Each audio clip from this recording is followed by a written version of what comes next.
Hello everyone, I'm Adam with AEW Maine Treasure Adventures. Today's adventure brings us out to an amazing treasure that most people don't even know exists. This naturally made treasure has existed since MDI was created more than 420 million years ago, during the Silurian period. So let's go check out this ancient treasure. We start today at the Day Mountain parking lot, just off the side of the road on Route 3, between Otter Creek and Seal Harbor. I will include maps throughout the video to help you find Tilting Rock. From the parking lot, we journey across the road onto the Day Mountain Trailhead. We walk through the first trail in the woods, over a number of raised wooden planks. This first trail will take just a couple of minutes to a few minutes to walk it. For most of this trail, I would say it's a pretty easy walk. Although make sure you are wearing something that has a really good tread on them, as you will be going through the woods, dirt, gravel path, climbing over branches, rocks, puddles, wet spots in the woods, walking over leaves and pine tree needles. The last thing you want to do is get hurt. You are your own responsibility. Make sure you're prepared for anything. I recommend a good pair of hiking boots or a good pair of sneakers. Now, after we check out Tilting Rock, I'll show you some other cool caves and interesting spots right nearby.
We are almost at the end of the first trail.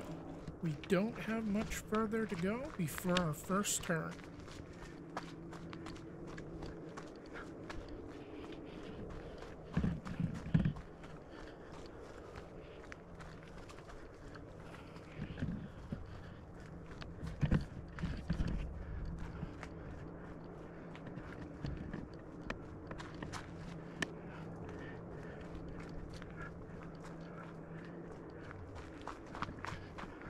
We come to the carriage path and turn right. We'll walk another few minutes.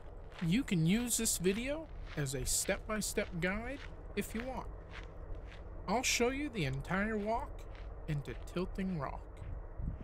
It's really peaceful once you're in the woods walking around the old trail. Back in the old days, when I was a kid, my friends and I would ride our bikes out here and explore not only the trails and the mountains, but all through the woods. We located all kinds of interesting things. Not too far from where we are right now, on Day Mountain is one of the biggest and coolest caves on the island. I'll do a video on that at some point to show it off. Alright, we have a couple of minutes before we get to our next turn, so let's talk about some random, interesting facts about Acadia National Park. It was not always called Acadia. In 1916, the park was first established under the name Certamont's National Monument by President Woodrow Wilson. In 1919, it was changed to Lafayette National Park. It was the first national park east of the Mississippi. In 1929, once again, the name was changed to Acadia National Park and was named after a region of Greece, Arcadia. The park is home to over 1,000 different plant species.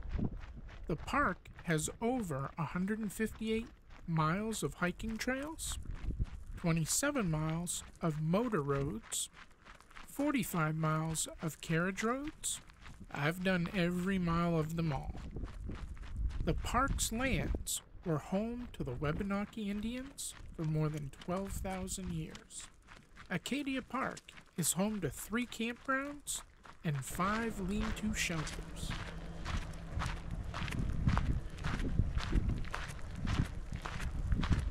We are going to start our walk into the woods. I usually go in right here. This one is one of the coolest, interesting facts about Acadia National Park. Did you know the park has collected more than 1.4 million objects? They have collected them over the years. This includes historical artifacts, natural history specimens, and archival documents, both physically and intellectually, dating all the way back to 1596. That last one must have a really cool treasure room.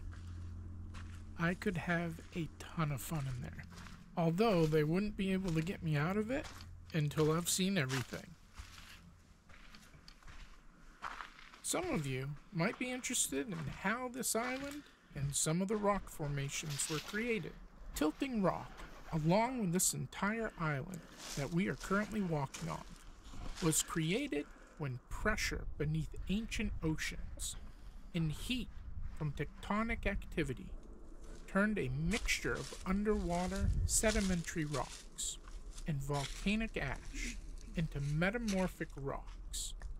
At the same time, granite was slowly forming deep underground as a result of volcanic eruptions, and then over time was pushed up closer to the surface by the movement of the tectonic plates over tens of thousands of years, forming the formation that is now called the Bar Harbor Formation, that was made up by intrusions of the Cadillac Mountain granite, which underlies most of the interior of Mount Desert Island. In some spots around the island, you'll also see huge rocks that are balancing in interesting spots like Balance Rock and Bubble Rock.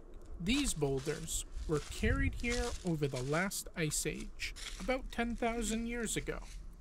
The ice was up to a mile thick. Right in town Bar Harbor, on the shore path, is a great example. Balance Rock is not indigenous to Bar Harbor. It was one of the rocks carried down by the ice from Lucerne, Maine, about 40 miles away. If you look at all the tops of the mountains on the island, you will also see they are flat instead of having peaks. This was also created from that mile-thick ice that basically cut the tops of all the mountains off. We don't have much further to go.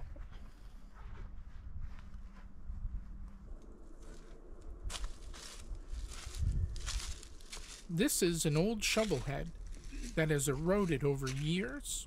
The wooden handle is long gone. This is one of the sights you'll see as we're walking out to Tilting Rock. We are almost at our destination.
Here we are at Tilting Rock. It's a pretty awesome feature, and to think most people don't even know it's here.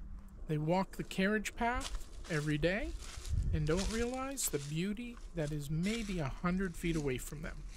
An interesting story happened out here, and on September 13th, 1922, the Bar Harbor Times had an article to the editor written by Frederick Delano Weeks.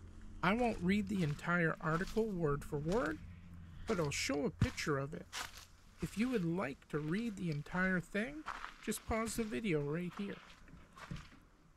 The article brings attention to someone forcibly pushing off the top stone of Tilting Rock and sending it crashing to the ground. A $100 reward was raised to find and prosecute the criminals that caused the damage. $100 in 1922 is worth $1,859.12 today. The Park and Bar Harbor Path Committee was able to get the rock put back on top where it had been before the damage. Frederick Delano Weeks is the one standing in the middle of this picture, holding the paper. This picture was taken in 1926. Also in this photo, all the way to the right, is George B. Dorr, the father of Acadia National Park. I wish this is a trail that the park would continue to care for. Like a ton of other trails and locations, they hide from the public. This is one of the most unique places, not only in the park, but on the island. The reason this park exists is from 100% private lands gifted by almost 200 private owners that have either a conservation easement or given 50,000 acres of their land to the public so that everyone, no matter what their social status is, can experience the natural beauty through the creation and development of the land conservation movement that the park is trusted to take care of. People like Charles Elliott, George B. Dorr, John D. Rockefeller, J.P. Morgan, Louisa Satterley, and everyone else that donated their property or time wouldn't want these areas inaccessible or hiding from the public. AEW out.